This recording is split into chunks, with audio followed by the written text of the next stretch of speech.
1-0 victory over TCU.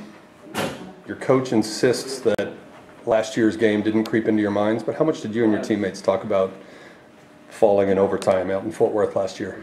You know, we didn't really talk that much about it. TCU is always a big rival. We really made the focus playing for the seniors out here because they haven't gotten the chance to beat them yet, and we wanted to make this game for them tonight. All right, you're from Colorado, but a lot of your teammates played club and high school with and against some of the TCU players. Yeah. How intense is it between these two teams? It's intense. It always is. There's a lot of club rivalry, but once you get to college, it's really just about where you're at now. You live in the moment, and again, like TCU is one of our big rivals. It's just a fun game to play because it's always good competition. All right, you set up the game winner with the corner kick that Vanessa headed in.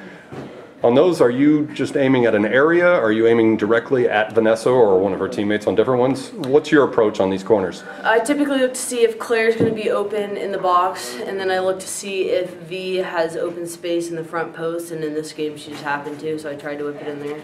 All right, so you set up the game-winning goal, and you're part of the defense that pitches a shutout. To you, which is more enjoyable, more gratifying? Oh, the defense for sure. It's fun. We're a new back line, so it's really fun to come together, finally figure out how to hold together. Really, it was a gritty, relentless win. We toughed it out. There was a lot of bodies on the ground, and Kath and Mary did well pushing through it. You mentioned Kath and Mary. That was one of the questions coming into the season because they had to replace two veterans who had been there sort of forever in Taylor Barg and Taylor Jackson.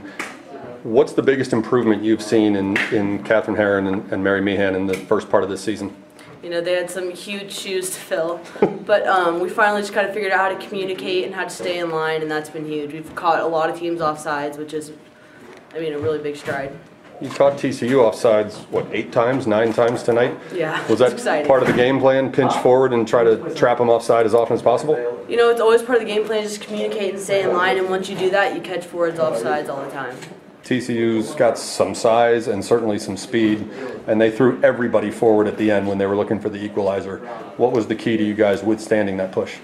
You got to stay calm and collected and just be able to pass around them.